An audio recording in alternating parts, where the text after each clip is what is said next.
بسم اللہ الرحمن الرحیم۔ اچھے اخلاق زندگی کا سب سے مشکل سبق ہے، اس کی اللہ تعالیٰ نے قیمت بڑھا دی ہے۔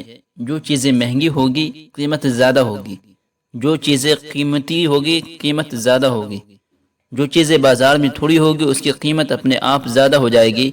ایک حدیث میں آتا ہے کہ اچھے اخلاق اور اللہ پر یقین اور توکل آسمان سے بہت تھوڑا اتارا گیا ہے، دین کی منڈی میں بے شمار صفات کو اتارا گیا لیکن دو صفتیں بہت تھوڑی اتاری گئی ہے، ایک صحیح اخلاق اور ایک صحیح یقین۔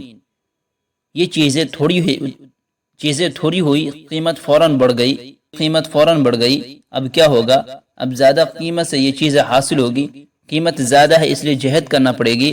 اگر آپ نے اخلاق کی دولت کو لے لیا تو آگے اس پر کیا ملے گا؟ اللہ کے نبی صلی اللہ علیہ وسلم نے ایک مثال دے کر سمجھایا کہ ایک آدمی اتنی بندگی کرتا ہے کہ وہ ساری زندگی نہیں سوتا، عشاء سے جاگتا ہوا فجر پڑھتا ہے اور ساری زندگی نہیں کھاتا، یعنی ساری زندگی روزہ رکھتا چلا گیا، صرف عید پہ چھوڑا اور تہجد ساری زندگی پڑھی۔ عملی طور پر یہ دو کام ناممکن ہیں، عملی طور پر ممکن ہے، پہلے دور میں لوگوں نے کیا کیونکہ طاقت بہت زیادہ۔ اگر کوئی آدمی اتنے بڑے اعمال لے کر آیا کہ ساری زندگی راتوں میں ایک پل کی اونگ نہیں، زندگی کے سارے دنوں میں سے عید کے علاوہ کوئی روزہ نہیں چھوڑا ہو، یہ شخص جب میدان محشر میں اپنا عمل پیش کرے گا اس سے بھی اوپر کے درجے پر کھڑا ہوگا۔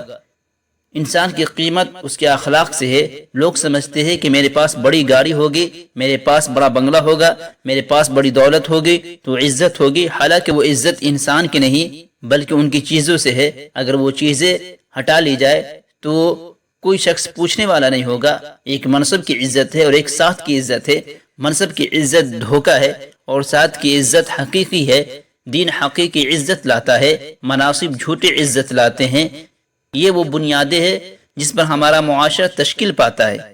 صرف قرآن پڑھ لینے سے یہ بات حاصل نہیں ہوتی، صرف کتاب پڑھ لینے سے یہ بات حاصل نہیں ہوتی، بلکہ اس کے لیے ماحول چاہیے، فضا چاہیے، اس میں مسلسل چلنا پڑتا ہے، تب جا کر یہ باتیں نصیب ہوتی ہے۔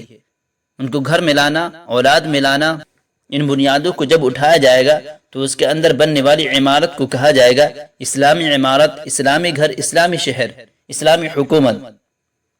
شریعت نافذ کرنے سے ملک اسلامی نہیں بنا کرتا، حکومت کے اسلامی ہو جانے سے ملک اسلامی نہیں بنا کرتا۔ یہ کوئی جادو کا ڈنڈا نہیں کہ حکومت یوں پھیرے گی اور سارے مسلمان متقی اور پرہیزگار بن جائیں گے۔ یہ تربیت ہے، اور تربیت کے بغیر کوئی بھی چیز اچھی نہیں ہوتی ہے۔ جتنی اچھی تربیت ہوگی اس میں وقت لگے گا تو پھر اللہ تعالیٰ یہ جہاں بھی بنائے گا اور وہ جہاں بھی بنائے گا۔